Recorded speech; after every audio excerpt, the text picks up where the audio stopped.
Hai, selamat datang kembali di YouTube channel Sinta Mikana M.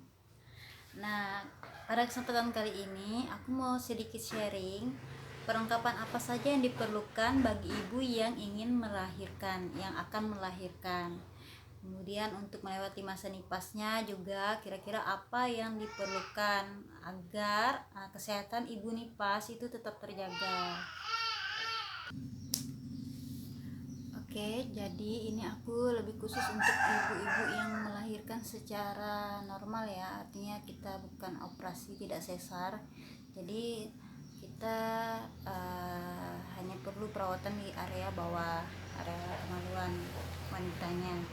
Nah, untuk perlengkapannya sendiri sebelum menjelang melahirkan ada beberapa yang saya persiapkan ya untuk berbagi pengalaman dengan teman-teman semuanya, Pak, terutama para ibu-ibu ya dan calon ibu. Jadi dimulai dengan saya itu menyiapkan ini penutup kepala ya.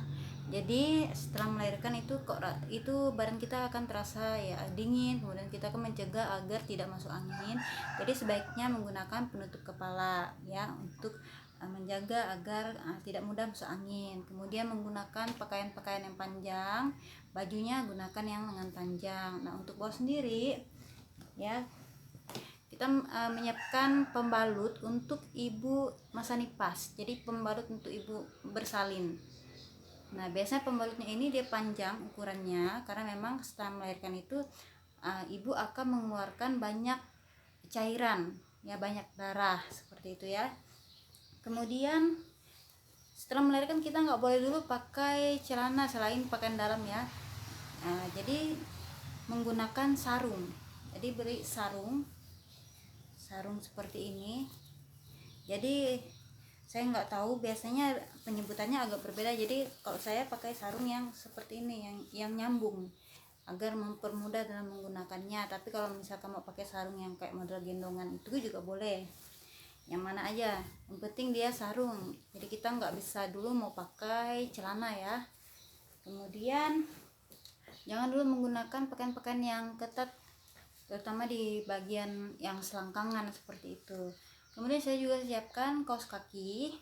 Kaos kaki ini saya gunakan ya karena biasa kakinya terasa dingin, jadi untuk mencegah supaya tidak dingin dan juga tidak mudah masuk angin ya. Kita dengar aja petua dari orang tua, memang harus berpakaian yang serba tertutup seperti itu. Kemudian untuk sebagai pengikat ya, karena ngikut petua dari orang tua juga dan dari pengalaman orang yang sudah lebih dahulu melahirkan, terutama orang tua. Jadi saya juga menggunakan gurita. Ini gurita ya. Jadi guritanya digunakan di area bagian perut sampai ke pinggul, terutama menutupi area pinggul ya. Jadi ini seperti dia mengikat supaya mencegah agar ibu itu bergeraknya atau ketika berjalan itu bisa jaga ritmenya, bisa pelan, jangan terlalu laju karena takutnya tersandung atau bagaimana. Kemudian menjaga agar jahitannya juga ya aman seperti itu, karena kalau misalkan tidak pakai ini ya bisa aja nanti duduknya itu agak kangkang-kangkang atau kangkang-kangkang agak terbuka ya, jadinya nanti berbahaya kalau terutama untuk yang ada jahitannya di area kelaminnya seperti itu. Kemudian selain gurita, gurita seperti ini, saya juga menyiapkan korset. Jadi saya menggunakan korset seperti ini. Korsetnya ini juga kuat, pokoknya ada 3 di sini, ada 3 talinya. 1 ya, sini ya perkatnya. 1 2 3, terserah mau modelnya seperti apa, tapi kalau saya merasa kayak ini udah nyaman, ini kuat. Hanya memang sebaiknya dilapisi bagian dalamnya, jadi bisa aja pakai kain lah, intinya kain ya kayak kemban gitu yang separuh untuk jaga, karena kalau misalkan kena ini, sering-sering kena ini kan karet ya, jadi itu mudah gatal. Nah, apalagi kalau kita gunakannya sepanjang hari seperti itu. Jadi pakai korset dan juga pakai gurita ya. Nah, selanjutnya biasanya setelah melahirkan itu kita masih mengkonsumsi obat dari rumah sakit, biasanya 2 sampai 3 hari. Biasanya obatnya itu berupa paracetamol ya, supaya nggak demam, kemudian untuk menghentikan pendarahan seperti itu.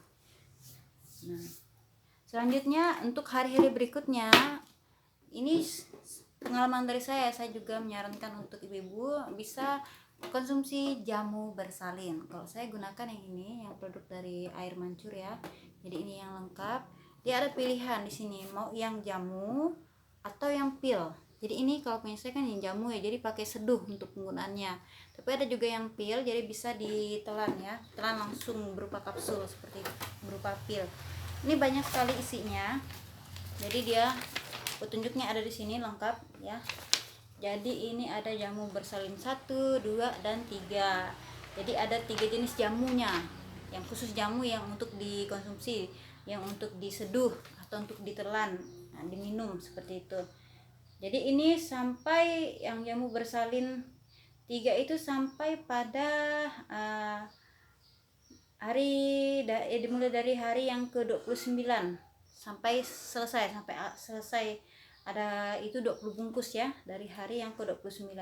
Jadi dimulai dari jamu bersalin yang pertama itu pada hari keempat, karena biasa kan 3 hari pertama tadi konsumsi obat dari rumah sakit, kemudian hari keempat baru mulai konsumsi jamunya. Hari keempat sampai hari ke-8 itu jamu bersalin yang pertama, kemudian dilanjutkan dengan jamu bersalin yang kedua itu pada hari yang ke-9 sampai ke hari 28, baru yang hari yang ke-29 dan sampai selesainya 20 hari setelah 29 itu yang jamu bersalin 3. Selain itu juga ini dilengkapi ada dia tapel wangi, ada pilis, ada parang mustajab, ada parang beras kencur, ada bedak dingin intisari, ada minyak telon Air Mancur. Jadi saya nggak gunakan semua, ini masih ada beberapa sisanya ya. Terutama saya itu kurang suka gunakan yang ini bedak intisari. Nah ini saya nggak gunakan, tapi memang katanya kalau gunakan ini dingin, cuma saya ya belum coba juga. Dari pengalaman 2 kali melahirkan, saya yang pasti itu adalah jamu yang dikonsumsinya. Kemudian saya gunakan yang di area kening ini. Di area kening ini namanya pilis, seperti ini kemasannya, ini pilis.